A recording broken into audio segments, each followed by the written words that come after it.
All-in é uma jogada no poker quando você deposita todas as suas fichas na mesa. O all-in é quando o cara acredita tanto nas cartas que ele carrega, que ele fala, quer saber, eu vou apostar tudo que eu tenho nisso. Você tá comigo, gente?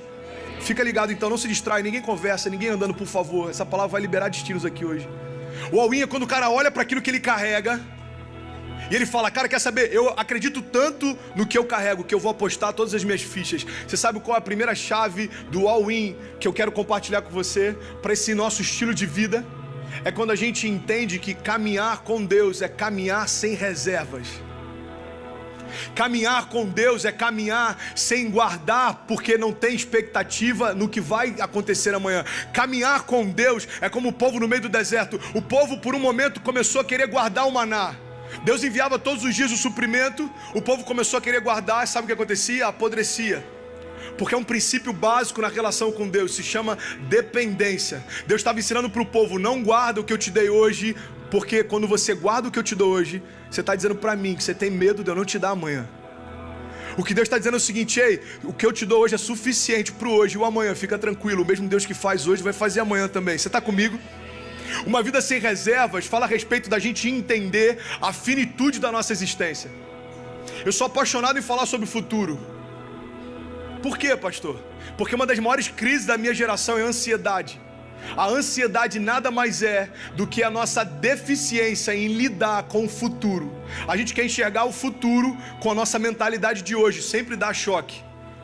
O futuro nada mais é do que Deus te mostrando quem você vai se tornar daqui a algum tempo. Só que quando você recebe essa visão do céu, você ainda não está preparado para aquilo. Sabe o que é a ansiedade? A gente querer viver um tempo que a gente não está preparado para viver. Por isso que a gente vive em crise, depressão, síndrome do pânico, ansiedade, pensamentos de morte. É por isso que tem tanta gente perdida, mesmo caminhando dentro da igreja. Por quê?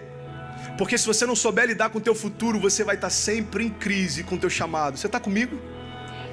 O que é o estilo de vida all-in? É quando você olha para tudo que Deus te deu e fala, quer saber, Deus, eu não vou guardar nada para amanhã, eu vou queimar como se fosse a última vez. Eu recebi uma mensagem de um jovem, um liderado meu lá no Brasil, um pouco antes de eu pregar. Eu estava num hotel, acho que era uma cidade em São Paulo, e chegou a mensagem dele. Essa mensagem mudou a minha vida. Ele falou, pastor, quando você pregar essa noite, pregue como se Jesus fosse voltar no meio da mensagem. Eu falei, uau, isso ressignificou todas as minhas pregações a partir dali. Você sabe por quê? Porque de fato Jesus pode voltar no meio da minha mensagem. E o temor que foi gerado em mim é que tipo de adoração eu vou estar entregando para Ele se Ele voltasse durante ela. Será que eu vou ter que ter dedos e falar, Jesus, desculpa, hoje eu estava um pouco cansado, você chegou do nada, eu não sabia. Jesus, desculpa, hoje eu preparei qualquer coisa porque eu não sabia que se o culto ia lotar ou não. Não, eu quero que independente do lugar, da hora, quando Jesus voltar, Ele encontre em mim um coração queimando sem reservas.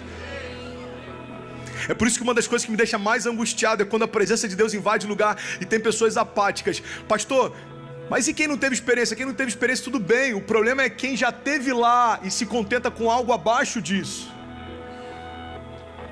Cara, uma vida sem reservas. Literalmente viver como se não houvesse amanhã. Literalmente entregar em cada culto a toda oração como se fosse a última vez. Um dia você acerta. Se lançar, fluir. Entender que tudo aquilo que Deus tem para hoje, entenda, não tem um botão para apertar o replay. Essa noite não acontece de novo. Esse culto não volta mais. Então experimente tudo aquilo que Deus colocou à mesa hoje. Ei, a mesa está preparada, você tem acesso a ela. Toma o teu lugar, caminha à altura da tua identidade. Nós somos filhos de Deus, justificados por Ele. Não tem nada que pode te impedir de experimentar o que Deus te prometeu. Entenda isso. Jesus vai voltar, mas Ele não vai ser crucificado de novo.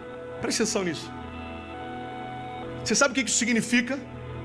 Significa que se eu não usufruir dos frutos do sacrifício de Jesus, quem está perdendo sou eu, porque o sacrifício já foi feito. Não adianta a gente olhar e falar assim, cara, eu quero viver pela metade. Ei, se você vai viver pela metade, o que Deus prometeu ou não, só vai mudar a tua história. Deus continua sendo Deus e o sacrifício de Jesus não volta atrás. Uma das coisas que mais me consome, e eu estava conversando isso com um amigo esses dias, é a ideia, isso é só uma analogia, ok? É a ideia de chegar no céu e um anjo me levar até uma sala e falar assim, tá vendo essa sala aqui? E eu entrar lá e falar assim, uau, Quantas curas, quantos milagres, quantas pessoas se rendendo a Jesus. Uau, quanto avivamento, quanto poder. E o anjo falar, então, isso aqui é o que estava reservado para você, você não acessou.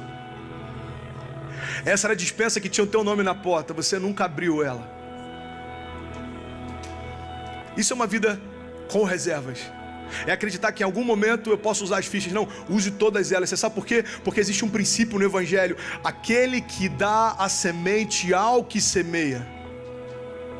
O medo de lançar as fichas que a gente tem faz com que a gente não receba novas. Tem uma outra passagem que fala sobre os talentos. Cara, Deus está aqui. Alguém consegue sentir isso? Tem uma passagem que fala sobre os talentos e diz que o Senhor saiu distribuindo talentos diferentes para cada um, e quando ele volta, um fez prosperar e teve um deles que enterrou o que tinha por medo de perder. Sabe o que acontece? Até o que recebeu, perdeu. O que Deus está dizendo é o seguinte: não retenha, porque eu sou aquele que dá para quem semeia, e eu vou te dar ainda mais.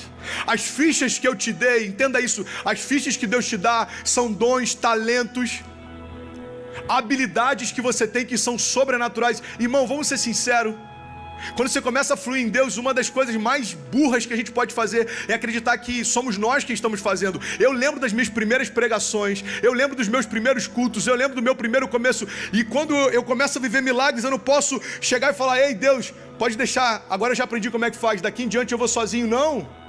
Cada habilidade que você tem, cada característica que você tem, cada dom que você tem, cada talento que você tem, Deus depositou em você, e Ele espera de você que você viva sem reservas.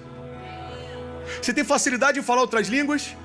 Ok? O que você está esperando para ser um brasileiro que carrega a chama do Espírito de Deus e incendiar nações? Você tem facilidade para fazer dinheiro? O que você está esperando para ser um dos maiores investidores de missões na terra? Ser um dos maiores abençoadores de homeless aqui da América? E aí, o que você está esperando? Qual é o dom que Deus te deu? Existe uma zona de graça depositada sobre você. Essa zona de graça faz com que tudo aquilo que você toca nesse aspecto flua diferente do que flui com outros. É por isso que é a maior burrice a gente tentar ser como o outro é. A gente está descartando o nosso design para tentar entrar numa forma que não foi feita para a gente. Deus está falando: ei, eu te dei facilidade para fazer dinheiro, então seja o melhor empresário que você puder e mantenha a minha igreja. Eu te dei facilidade para pregar, então seja consumido pela minha palavra. Eu te dei facilidade para ajudar pessoas, então entenda, você recebeu um ministério de ajuda, vai ter sempre alguém precisando, e eu vou te mostrar exatamente quem é. Você está comigo? All in.